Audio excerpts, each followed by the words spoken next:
Well, good evening, everyone. It is Monday, January 8th, 2024, and I would like to call this Elizabeth School District Board of Education business session to order. It is right now 6:06 p.m. Can I get a roll call? Director Booth. Here. Director Callahan is absent. Director Olson. Here. Director Powell. Here. And Director Waller is absent. Okay. Let's everybody stand for the Pledge of Allegiance. Good job. Okay. I pledge allegiance to the flag of the United States of America and to the republic for which it stands, one nation, under God, indivisible, with liberty and justice for all.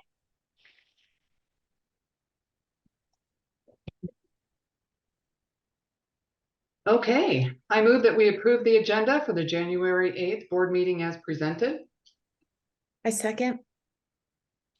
Any discussion? Okay. One just question. So it is actually an amended agenda. Because there was an original agenda when it was going to be in person. So this is an amended agenda we're going to be operating on.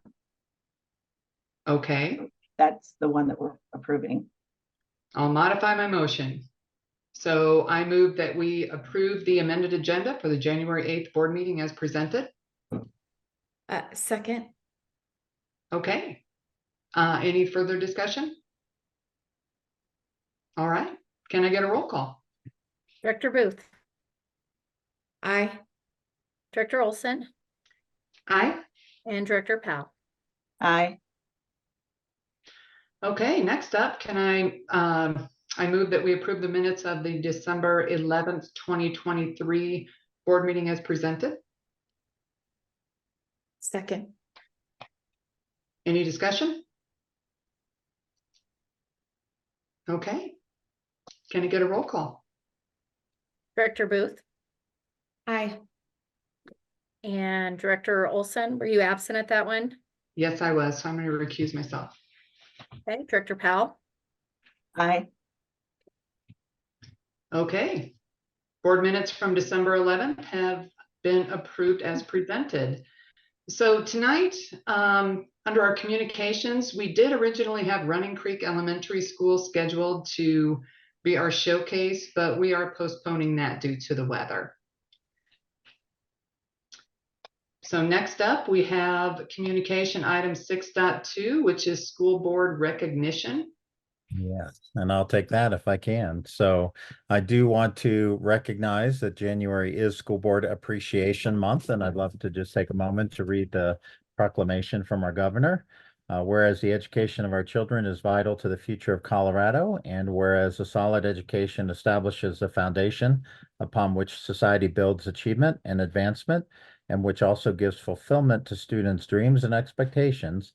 And whereas local school board members are committed to children and the belief that all children can be successful learners. And whereas local school board members work closely with parents, educational professionals, and other community members to create educational opportunity for our students. And whereas local board members are responsible for ensuring the structure that provides a solid foundation for our school system.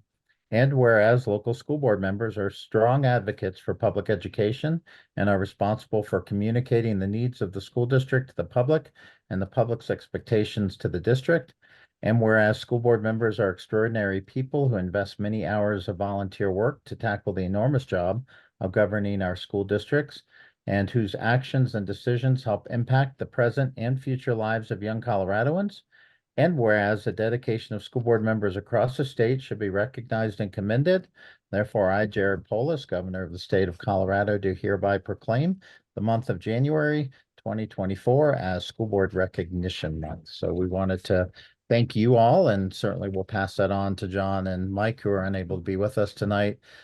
We had a little something to present to you, which we'll do at the next meeting. So thank you for your service and for all you do for our kids. Thank you, Dan. Appreciate it. Okay, So next up, we have our board member reports. And I will go ahead and kick it off. I know, yeah, I've been down and out for the last meeting, so I wasn't able to attend.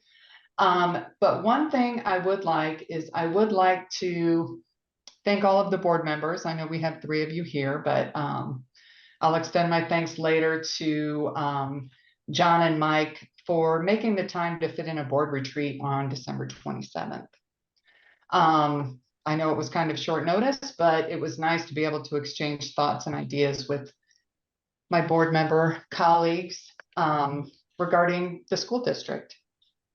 So I would like to thank you all for taking the time over Christmas break to meet. Appreciate it. All right, I'm going to pass the baton. I don't really have a lot to say. I just echo what Rhonda had said. It was good. I think it was a good retreat. we've been to a few in the past, and I think this was one of the best ones we've had. So I think thank you, Dan, for taking time out of your busy, crazy schedule, and everybody else. But it was really, I think, beneficial for all of us to come together. Agreed. Well, and I just wanted to, wanted to let everybody know that this Wednesday is going to be our next curriculum review committee meeting. So that will be coming up. So I'll tell more about that the next time, but that's coming up. We're keeping on track with those meetings. And also just in December, I think it was on the 20th, right before the Christmas break, I got to go and watch the Running Creek Elementary Spelling Bee contest. And so that was fun to watch. And it was really exciting, and we have some amazing spellers, so that was very cool to see. And I'm also excited because on, I think it's January 24th is the district the district spelling bee contest, and I get to be a judge, one of the judges in that, so I'm excited about that. So just looking forward to that, and just to see all of our amazing spellers. And I really think it's an important tool because spelling matters. Thank you. All right. Dan, you're up. All right. Well, I just have a few things to report. First, we forget that there are snow days when kids aren't in school. And not only did we have one today, obviously with the winds and some whiteout conditions, we followed suit with our county. Our town and our county originally extended a 2-hour delay, and we started with that. But as the morning drew on and our plow trucks were having a hard time keeping the parking lots from refilling with snow because of the wind, we did make the call today to let our staff work from home. We did have 2 trainings planned today that we'll be rescheduling. One was our emergency radio training, as well as our reunification training. And so those will both be rescheduled in the coming weeks with our staff. We also call the snow day on December 27th. So the day that we were able to come together as board members might recall, it was a little snowy that day. And so we had lots of our custodians and our 12-month employees live outside of town. And that was a pretty heavy snowfall outside of the Elizabeth towns. So we did call a snow day on those days. So just to make sure you're aware, when we call a snow day, those employees are paid for the day and are not expected to come in. When we call a snow day, and we do have to have essential staff come in, like custodians or our maintenance team, they are paid additional hours. And so we had just a very few people, I believe, who came in today to just monitor buildings and to try to get ahead of the snow as soon as a wind could assist us with that. So anyways, just know that happened. We also continue on our energy work that the board authorized last spring. Over the winter break, we had 3 of our buildings completed the insulation or the envelope process, which means they went in and applied some new insulation up in the ceiling to make sure that the building was sealed to prevent any leakage of either cool air or hot air. And that was completed over the over the winter break. We did have some issues with the vendor who did not leave rooms in the best of condition. We appreciate Schneider, who this week or last week, excuse me, mobilized teams who came in and cleaned rooms and reset furniture and took an inventory of any posters that might have been sprayed, and working with staff to make sure that they replace any of those items. So again, while the vendor was a little careless, we appreciate Schneider standing behind their work and mobilizing teams. So we had multiple teams actually over the weekend as well, working in buildings, just making sure that rooms were back in place, so that our teachers, when they came in today, had they come in, would have found their rooms back in the order that they had found them.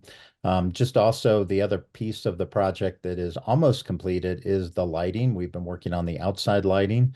That's LED lighting that's going into our outside light fixtures. I know we've had some light fixtures that have been flashing at some of our schools. This should repair some of that.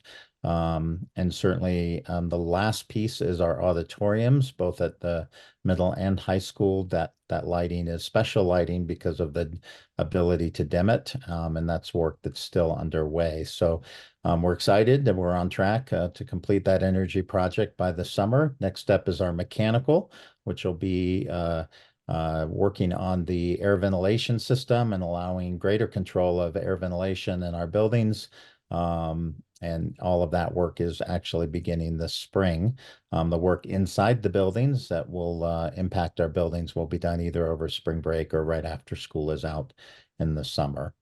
A couple other events just want to remind our community about. We do have a partnership with the Elbert County Partnership with Elbert County's Got Talent, which is Friday, January 26th at Elizabeth Middle School. We worked right before the holidays and doing a dry run with the auditorium at the middle school and making sure that we were set.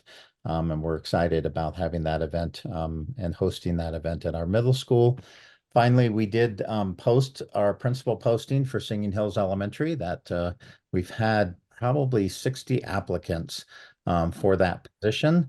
Not all of them have principal experience, so we are in the process of doing a screening of those candidates. We will have a team of staff from Singing Hills who will work with us next week to screen candidates and ultimately select some candidates to bring forward to the school site for the interview process.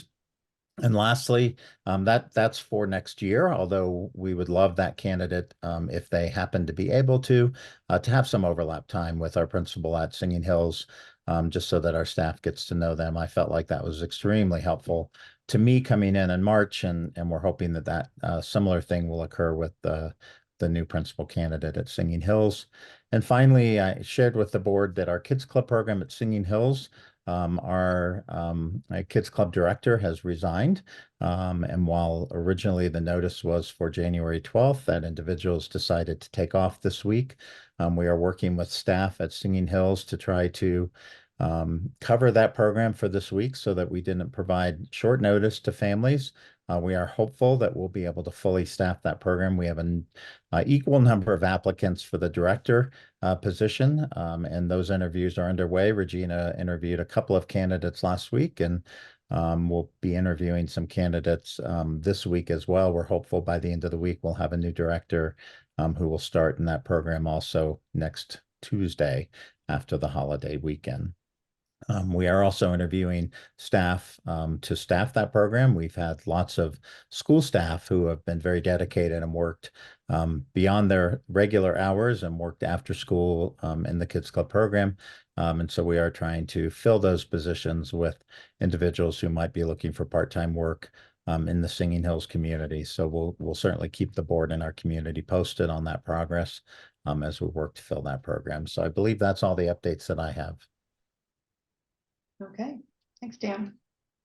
All right, next up we have public comment. So before we kick it off, I'm gonna give my direction around public comment.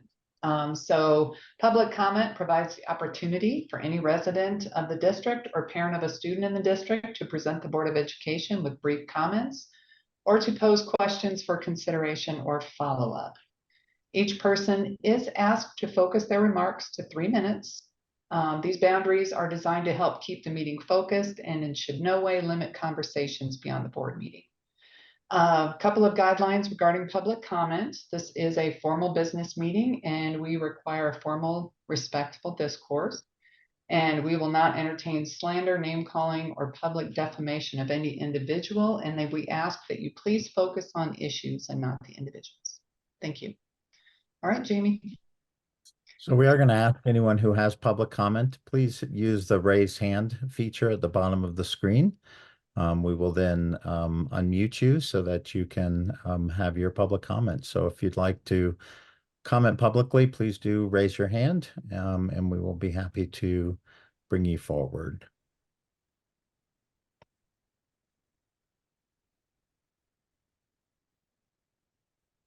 Okay, I'm not seeing anyone. Nope. All right.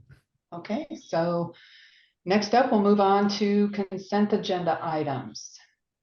So I move that the board approve consent items 8.1 through 8.5 as presented. Second, Can I get a roll call, please? Director Booth, aye. Director Olson, Aye. and Director Powell.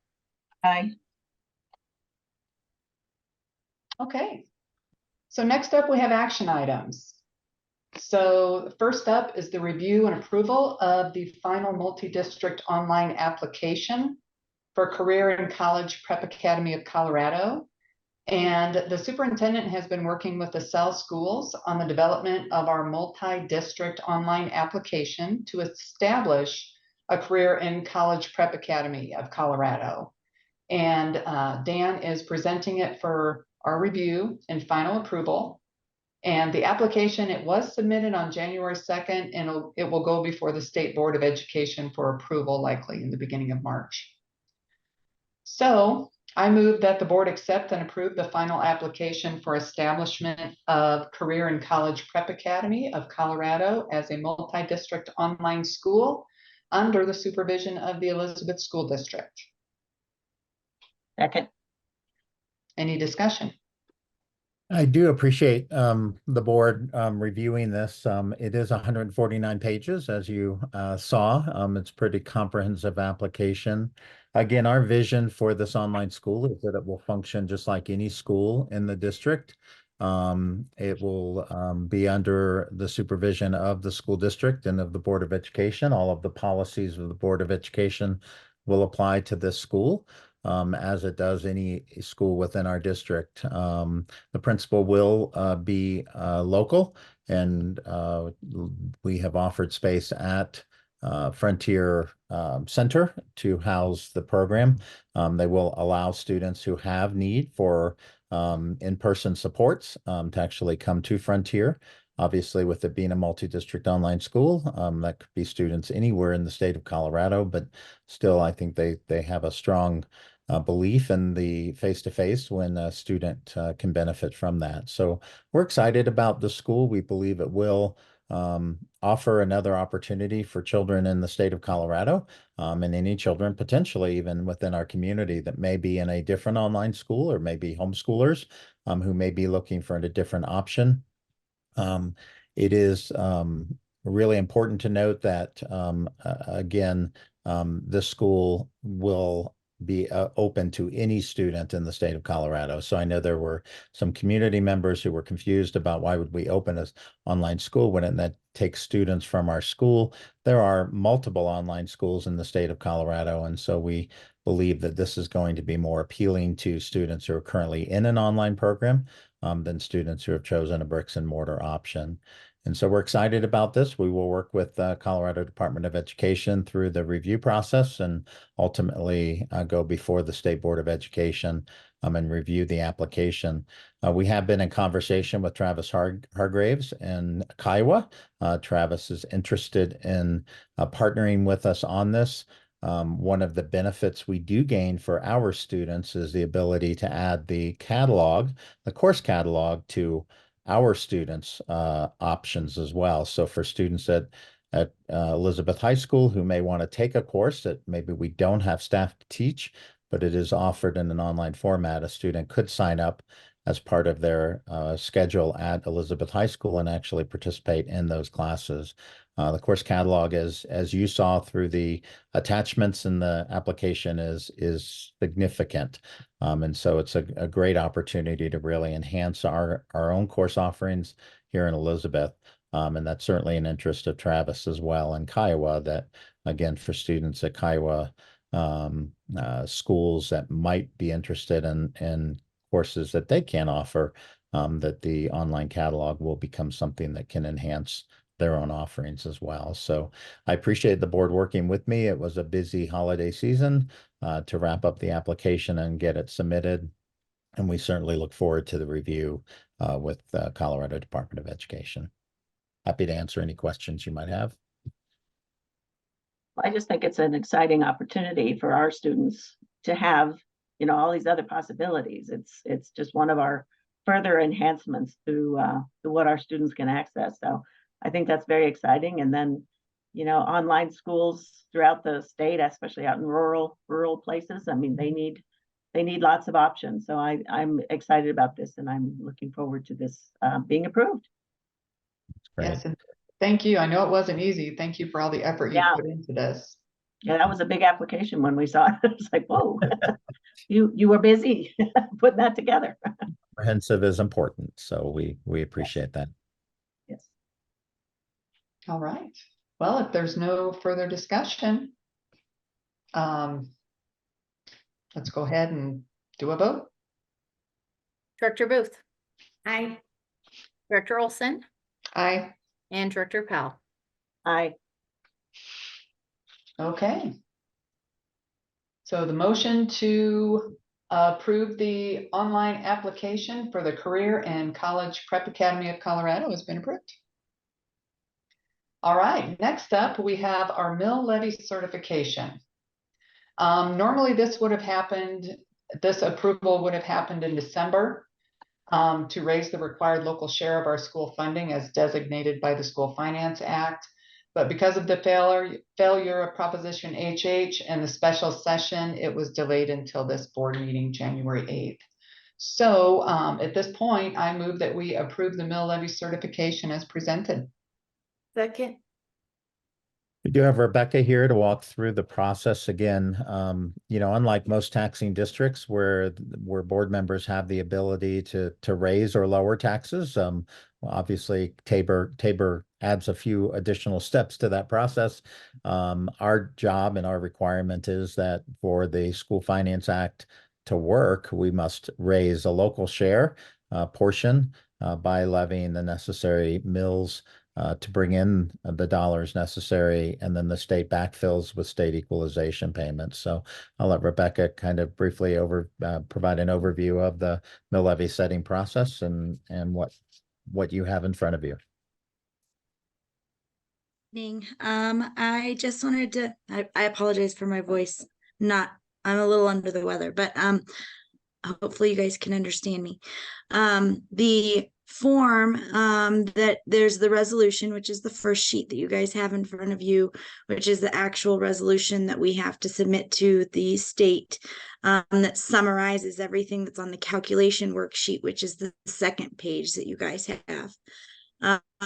This information is built off of the assessed values that we get from the assessor's office. So as was kind of briefly discussed when this was first being introduced, the normal process is that we would get preliminary assessed values in August, then we get the final certified in December, and we certify our mill levies before the end of December.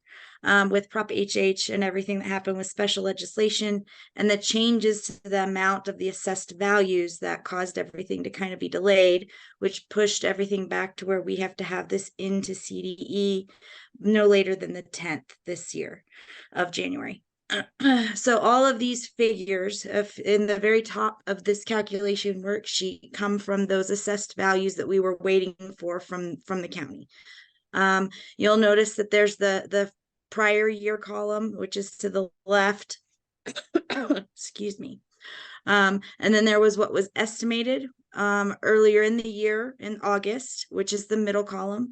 And then there's the final certified amount, which is based off of the assessed values, which Mary, I know you had sent a question where that 367 million figure came from. And that comes from a report that I get from the assessor's office at Elbert County. So that's basically, you'll notice the difference between the middle column, which was the estimates, and then this last column, the third column. There's quite a reduction there, and that's because of what resulted from the special session that happened when they did additional measures when Prop HH didn't pass. But basically, that's the values that we use.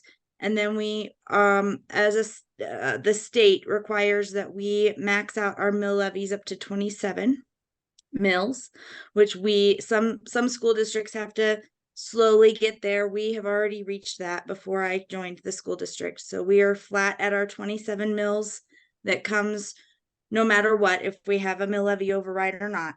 And then the additional mills we have on top of that is what we have gone to voters for. And we have the mill levy override for the additional mills. As we scroll down, you'll see that the additional mill pieces that we have there all total up with our 27 to the 31.353 mills. That's what that basically calculates into this year. Last year we had 32.757, but because we passed a mill levy override that is a flat dollar amount versus a flat mill amount, the mill rate will fluctuate based on the number of values we can spread it across in the county, if that makes sense.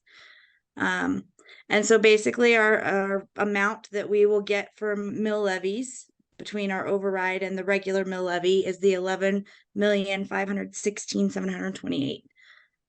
That's what will essentially be charged in property taxes across the county. And then the last little piece, just at the very bottom, if we were able to max out everything that we could charge for mill levies with mill levy overrides, that is what that very last figure is at the bottom of the calculation worksheet. And basically it would be 61.298 mills if we were fully funded. And basically that would look like over $13 million for us as a school district. And that's just providing you that max figure. If we got all of the mill levy overrides we could approved by voters in the best case scenario, that's our max.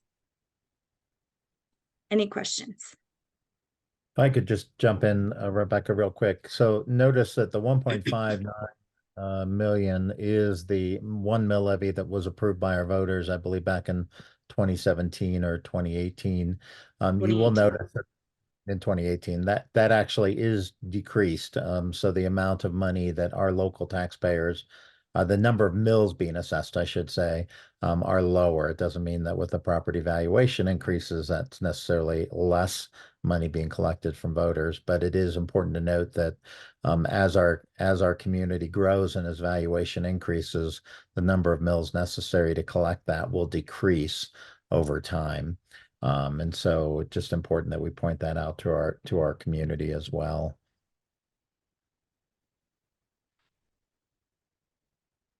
Okay, well, thanks for such a detailed, good explanation.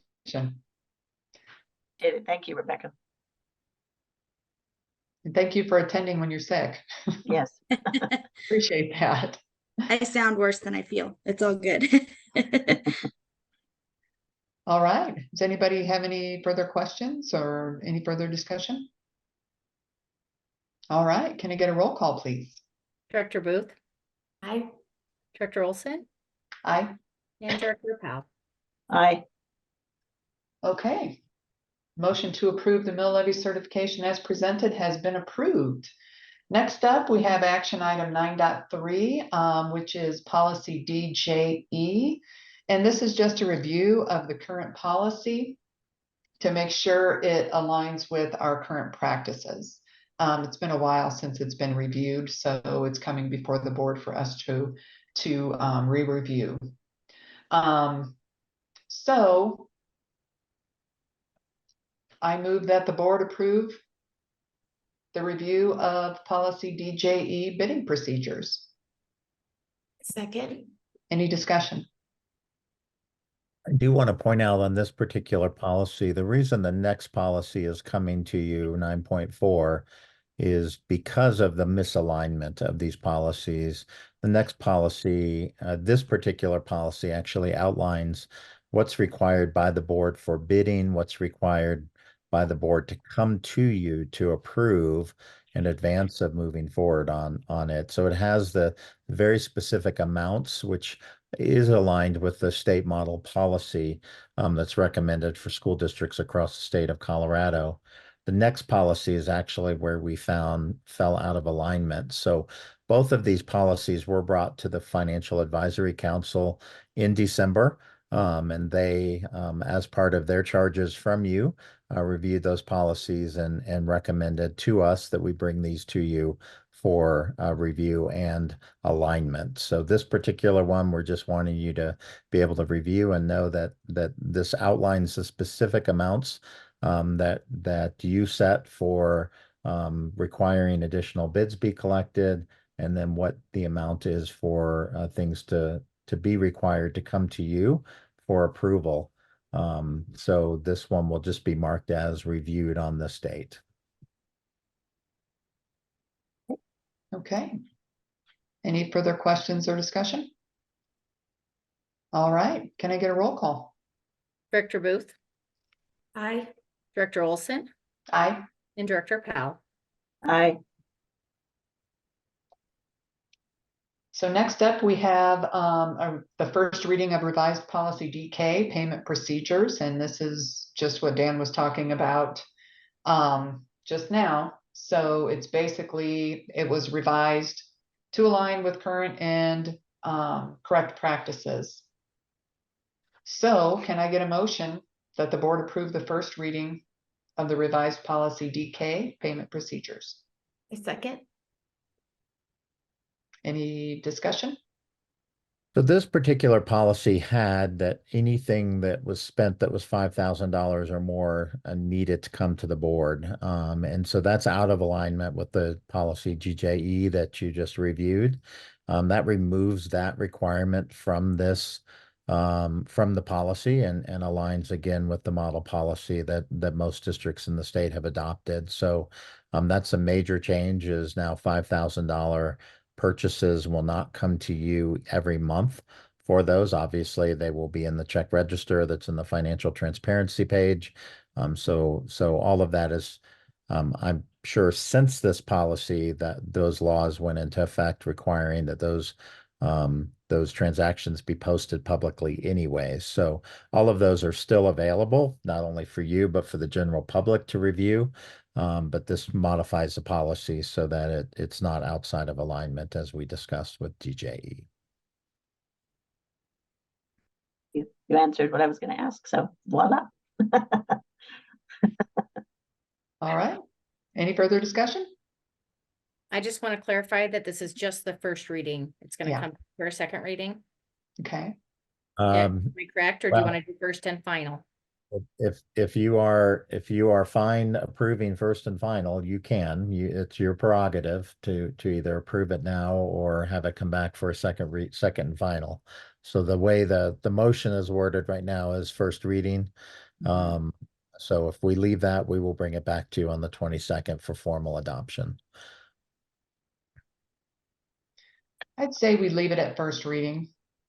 And that way Mike and John have a chance to weigh in on this. I would agree. I think Mike can also address the facts recommendation as well. So waiting till next meeting, it's certainly not harmful for us. So. Okay. I think our next meeting is already having to be a special meeting because Right. we'll have decisions in it about the revised budget next time anyway. So it'll already be set up for decisions. So. Okay. So at this point, motion's on the table. Do you want to do a roll call? Okay, Director Booth, All right. Aye. Director Olson, Aye. Director Powell. Aye. Okay. Motion to approve the first reading of the revised policy DK payment procedures has been approved. Okay, so next up we have board planning new business. And our next board meeting is scheduled for January 27th, or excuse me, 22nd, 2024. It's going to be a special board meeting, as Mary mentioned. And it's going to be in our boardroom, the district office. And again, it's a special meeting due to the fact that we will be approving a revised budget based upon actual revenues and expenses for the 23-24 school year.